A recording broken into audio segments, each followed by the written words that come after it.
The fork paused halfway to my mouth. "Since you're moving out soon, we'll give your room to your sister," my mother said, like it was already decided. The others kept eating. My sister smiled over her wine, smug and sure. I swallowed my bite, forced my jaw to stay loose, and nodded. "Sure," I said. They didn't know I'd quit the lease a week ago, and that I'd taken everything with me. Backstory: the illusion of family. For most of my life, my place in that house was a role, not a room. Provider, peacemaker, the one who paid on time and asked for nothing. After my father left, I covered the rent so my mother wouldn't have to move.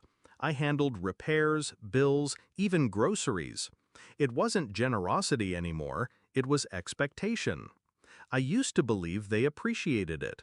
That was before I overheard my sister tell her friend she couldn't wait for me to finally get out of the way.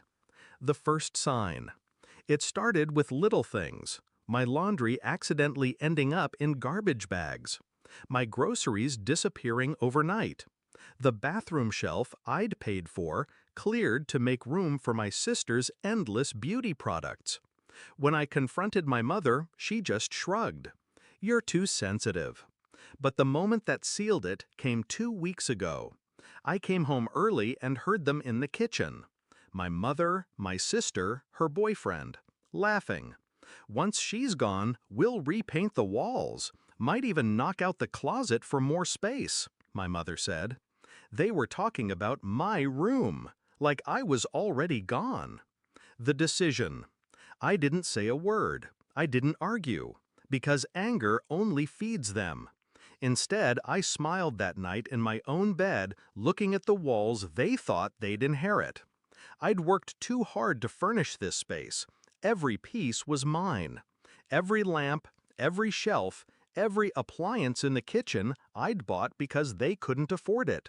And suddenly, I knew exactly what I was going to do. The plan. First, I called the landlord. The lease was in my name. My mother never wanted the responsibility, so she'd let me handle it. I gave my 30-day notice. He sounded disappointed, until I told him the damage I'd been covering for years, the rent I'd been paying without their contribution. He didn't need convincing.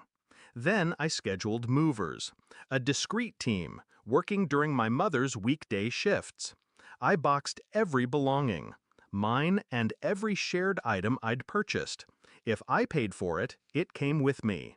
The stainless steel toaster, the washing machine, the dining table they bragged about to guests. Finally, I found a new apartment. Smaller, quieter, mine. The setup. The night before the move, I played along at dinner. My sister mentioned again how she'd make the room her own when I left. I smiled.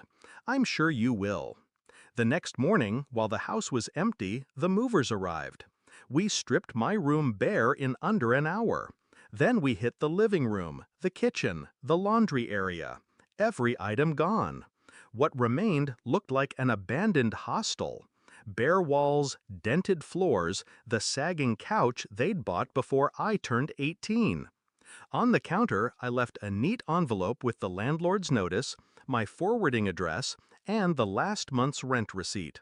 The confrontation, family dinner. That night, I walked into the family dinner like nothing had happened. I'd timed it perfectly. My mother had come home late from work, too tired to notice the empty spaces before we left.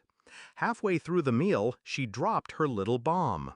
"Since you're moving out soon, we'll give your room to your sister." I sipped my water.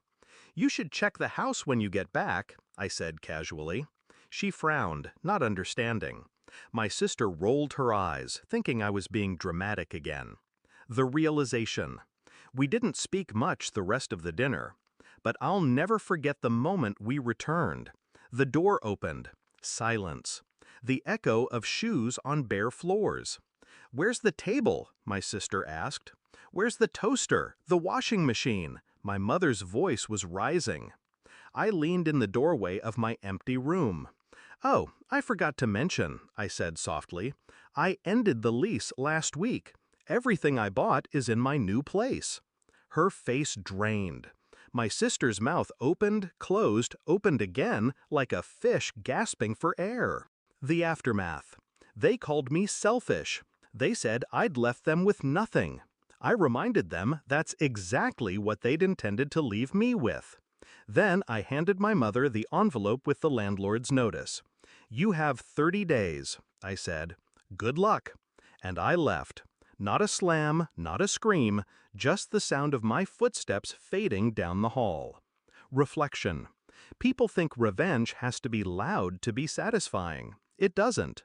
Sometimes the quietest moves hit the hardest. They wanted my room. They got the whole house instead. Empty, echoing, and slipping out from under them.